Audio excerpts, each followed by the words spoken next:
you. Thank you.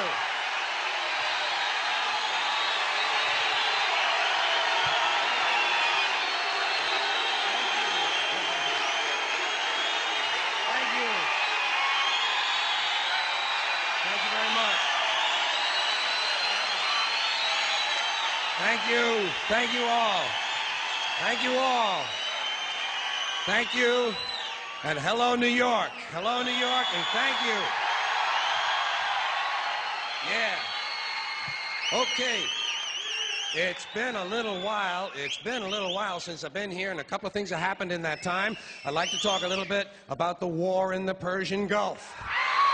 Big doings in the Persian Gulf. You know my favorite part of that war? It's the first war we ever had that was on every channel plus cable.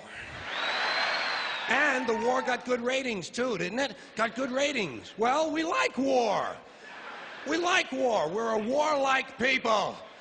We like war because we're good at it. And you know why we're good at it? Because we get a lot of practice.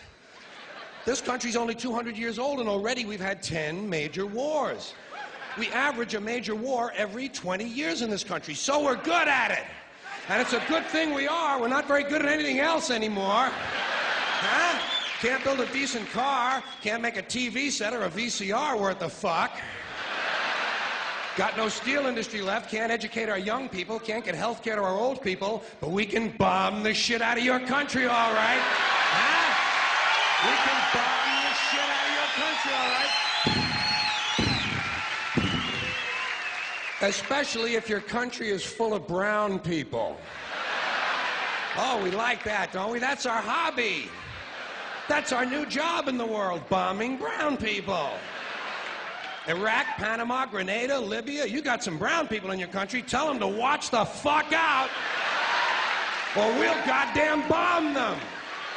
Well, when's the last white people you can remember that we bombed? Can you remember the last white? Can you remember any white people we've ever bombed? The Germans, those are the only ones, and that's only because they were trying to cut in on our action. They wanted to dominate the world. Bullshit, that's our fucking job. That's our fucking job.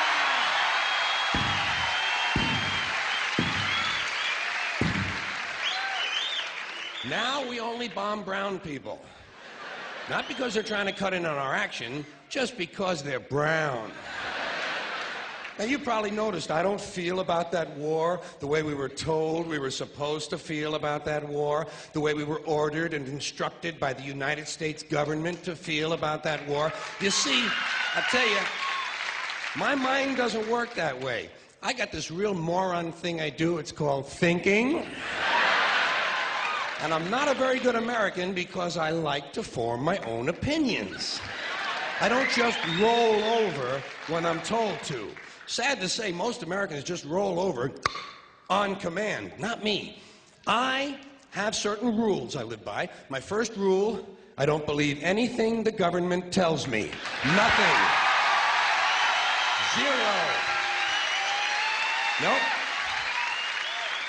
And I don't take very seriously the media or the press in this country, who in the case of the Persian Gulf War were nothing more than unpaid employees of the Department of Defense, and who most of the time function as kind of an unofficial public relations agency for the United States government.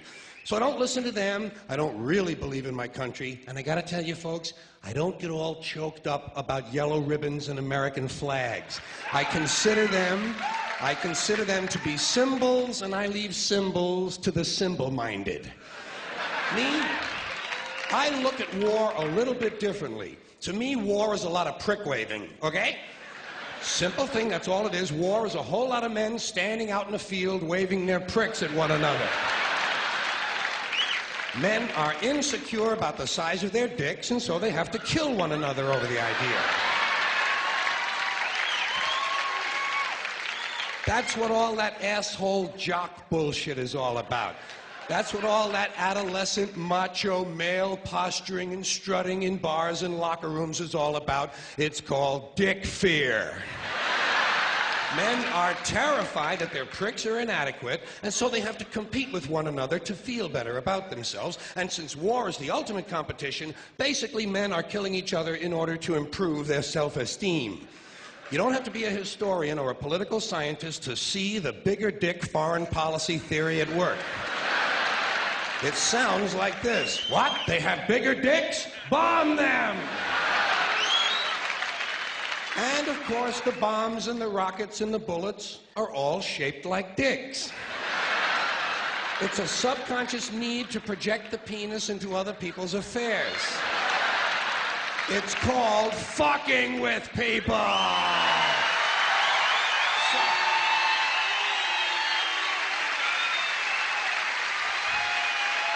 So,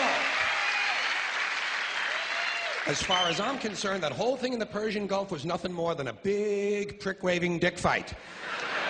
In this particular case, Saddam Hussein had questioned the size of George Bush's dick. And George Bush had been called a wimp for so long. Wimp rhymes with limp. George has been called a wimp for so long that he has to act out his manhood fantasies by sending other people's children to die. Even the name Bush. Even the name Bush is related to the genitals without being the genitals. A bush is a sort of passive secondary sex characteristic. Now, if this man's name had been George Boner, well, he might have felt a little bit better about himself and we wouldn't have had any trouble over there in the first place. This whole country has a manhood problem. Big manhood problem in the USA. You can tell from the language we use. Language always gives you away. What did we do wrong in Vietnam? We pulled out. Huh? Not a very manly thing to do, is it? When you're fucking people, you gotta stay in there and fuck them good. Fuck them all the way. Fuck them till the end. Fuck them to death. Fuck them to death. Fuck them to death. Stay in there and keep fucking them until they're all dead. We left a few women and children alive in Vietnam, and we haven't felt good about ourselves since. That's why in the Persian Gulf, George Bush had to say, "This will not be another Vietnam."